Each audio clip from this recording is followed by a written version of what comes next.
வாசிப்பு. மார்க் எழுதின சுவிசேஷம் 2ஆம் அதிகாரம்.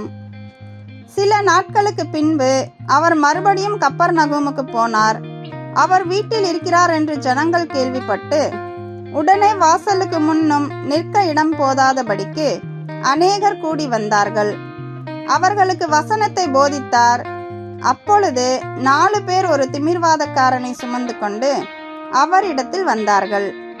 ஜன கூட்டத்தின் நிமித்தம் அவருக்கு சமீபமாய் சேரக்கூடாமல் அவர் இருந்த வீட்டின் மேற்கூரையை பிரித்து திறப்பாக்கி திமிர்வாதக்காரன் கிடக்கிற படுக்கையை இறக்கினார்கள். இயேசு அவர்கள் விசுவாசத்தை கண்டு திமிர்வாதக்காரனை நோக்கி, மகனே, உன் பாவங்கள் உனக்கு மன்னிக்கப்பட்டது என்றார். அங்கே உட்கார்ந்திருந்த வேதபாரகரில் சிலர், இவன் இப்படி தேவதூஷணம் சொல்லுகிறதென்ன? தேவன் ஒருவரே அன்றி பாவங்களை மன்னிக்கத்தக்கவர் யார் என்று தங்கள் இருதயங்களில் சிந்தித்துக் கொண்டிருந்தார்கள்.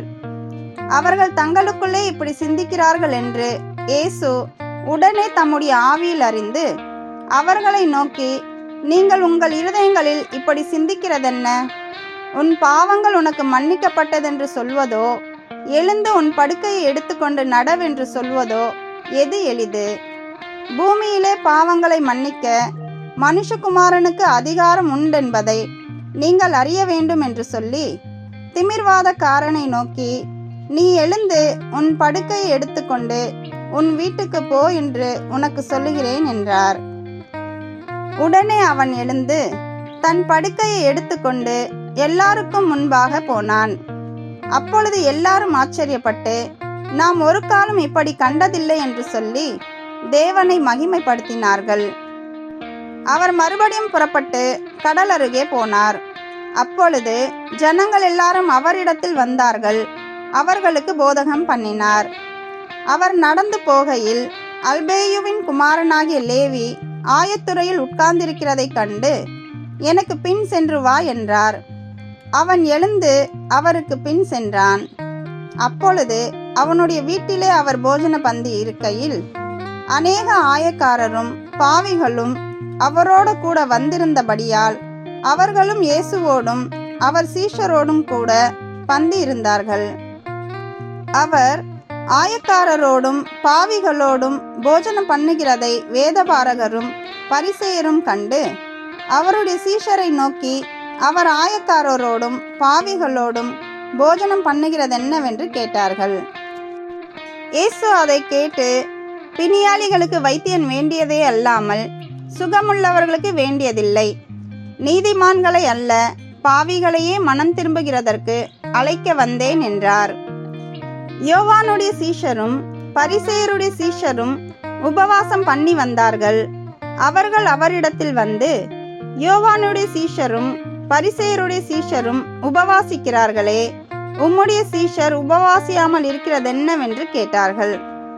அதற்கு இயேசு, மணவாளன் தங்களோடு இருக்கையில் மணவாளனுடைய தோழர் உபவாசிப்பார்களா?